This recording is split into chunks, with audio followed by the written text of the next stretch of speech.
Bonsoir mes frères et sœurs. Je sais vraiment que le Seigneur est mon sauveur. À Douala, j'ai fait un mois à la réanimation. J'ai perdu 14 personnes devant moi. Et le Seigneur m'a toujours gardé.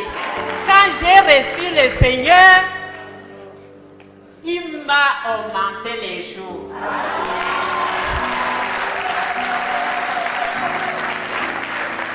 Je n'ai plus peur de la mort parce qu'il m'a placé au milieu des enfants de la prière de roi. Ils m'ont arrangé, ils m'ont soigné, ils m'ont dirigé. Maintenant, je suis droit devant le Seigneur. Je suis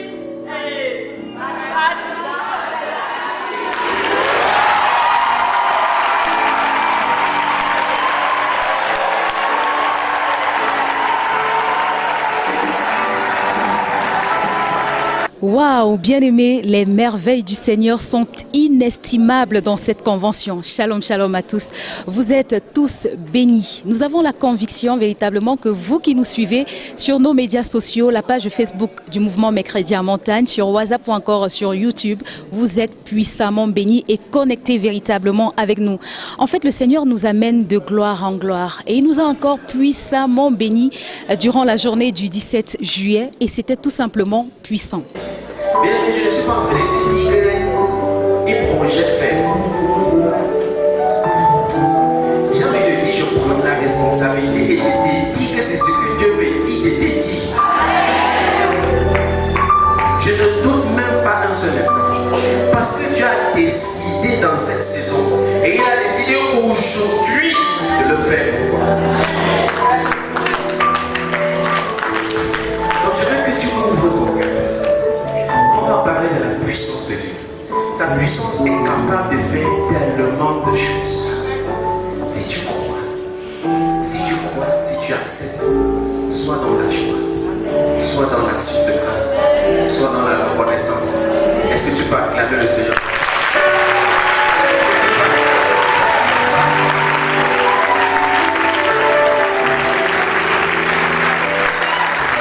Place à l'enseignement. Le thème de la journée du 17 juillet, la puissance de Dieu. Ce message que nous vous permettons de suivre à l'instant. Nous rentrons dans le thème de la puissance qui transforme un homme naturel en un homme spirituel. C'est quelque chose que beaucoup de gens ont vécu, mais Dieu veut nous expliquer encore comment ça s'est passé. Il est important donc d'abord de comprendre pourquoi Dieu veut transformer un homme naturel en un homme spirituel. Pourquoi? Qu'est-ce qui peut amener Dieu à le faire? Premièrement, Dieu est amour. 1 Jean 4, verset 8b. Dieu est amour. Son amour pour nous déborde. Au point où quand il a vu l'homme après la chute souffrir, il a dit non. Il a besoin de moi pour revenir au plan merveilleux que j'avais pour lui. Il a manifesté cet amour en cherchant à nous ramener dans le spirituel comme cela était dans le jardin d'Éden. C'est l'amour de Dieu qui le pousse à te transformer, toi bien-aimé. Toi qui étais un homme naturel vivant dans la chair en un homme spirituel. Jean 3,16, Dieu a tant aimé le monde qu'il a envoyé son Fils unique afin que quiconque croit en lui ne périsse point, mais qu'il ait la vie éternelle. Il a aimé et il a donné. Deuxième chose, Dieu le fait parce qu'il veut restaurer son plan originel.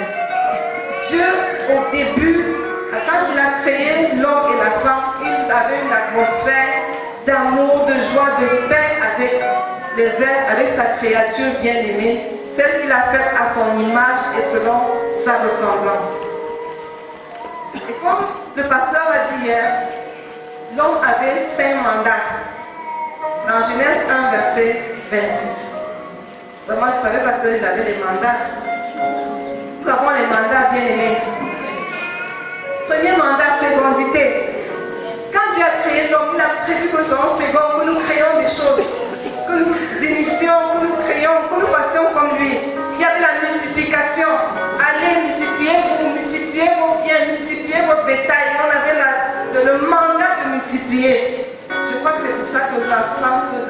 naissance, un enfant, les jumeaux, la multiplication dans les entrailles, la multiplication du bétail. Bref, ce qu'on fait se multiplie. Il y avait le mandat d'expansion.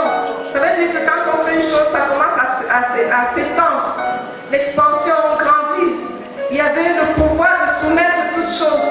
Et le cinquième mandat, c'est la domination. L'homme pouvait dominer sur toute la créature. C'est une grâce. Dieu veut donc restaurer ces mandats qu'il a donnés à l'homme dès le départ. Comment Dieu a procédé? Comment se fait-il qu'un homme naturel devienne surnaturel, devienne spirituel? Comment se fait-il que quelqu'un qui passait le temps à insulter, calomnier, maintenant dit de bonnes choses? 1 Corinthiens 2, verset 9, il nous dit une chose qui est importante.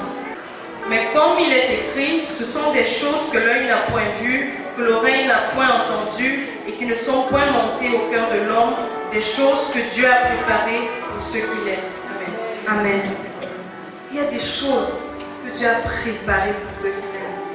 Bien-aimé, tu peux lire la Bible, mais tu n'as pas Dieu ne te révèle pas des mystères. Tant que toi, tu n'as pas une certaine connexion avec Dieu, tu ne pourras pas avoir cette révélation. Pour essayer de comprendre comment Dieu a procédé. La première image, c'est la transformation de la chenille en papillon. Il y a des chenilles qui ne sont jamais devenues papillons parce qu'en marchant, on a écrasé. Et Dieu, pour expliquer les choses spirituelles, nous donne des représentations physiques. Shalom, shalom à nous tous. Sentez-vous salués. Ok, le Seigneur a développé la première partie de ce thème dans la puissance qui transforme un homme naturel en un homme spirituel. Il nous a parlé de la part de Dieu et maintenant il veut faire asseoir en nous la part de l'homme. Que quelqu'un dise ma part. Amen. Amen. Rappelons-nous ce que Dieu dit dans sa parole. Peu importe ce que nous voyons, rappelons-nous que Dieu a dit. Voilà ce que Dieu a dit. Et voilà ce que ma conscience doit relire. Et il y a quelque chose de fabuleux que ça fait. On a dit qu'on ne va pas entrer dans l'enseignement du subconscient. Mais il y a une partie de notre vie dont on ne programme pas. Et ça se trouve dans le subconscient. On appelle ça le réflexe. C'est ce qui fait qu'une personne colérique, d'un bon piétine, la personne a tendance à faire comme ça. On se comprend. La personne n'a même pas programmé. C'est que, en la personne qui a encore la colère, non travaillée, et dès qu'on piétine la personne, involontairement, vous êtes à retrouver en train de taper l'enfant, c'est après que vous vous êtes dit que qu'est-ce que j'ai même fait comme ça, moi. Levez la main, il ne faut pas. Hier on parlait, on disait qu'il faut dire la vérité. C'est quoi? C'est le réflexe. Maintenant, qu'est-ce qui change le réflexe? C'est le travail de la conscience. C'est que tu envoies un nouveau fichier. On va parler comme les informaticiens. Dans le disque dur qui est le réflexe, ça enlève l'ancien fichier. Ça met maintenant douceur. Et quand on te piétine, tu dis, ouais, ça, tu t'es fait mal. C'est même toi qu'on a piétiné, tu demandes à l'autre, tu t'es fait mal.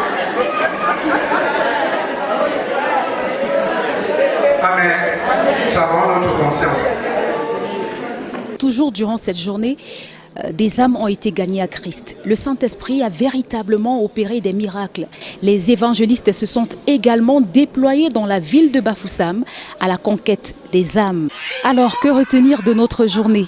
Nous retenons simplement que le Seigneur, bon et fidèle dans son amour, a fait sa part pour la transformation de l'homme, de sa nature humaine à la nature divine. Maintenant, c'est à chacun de nous de faire sa part.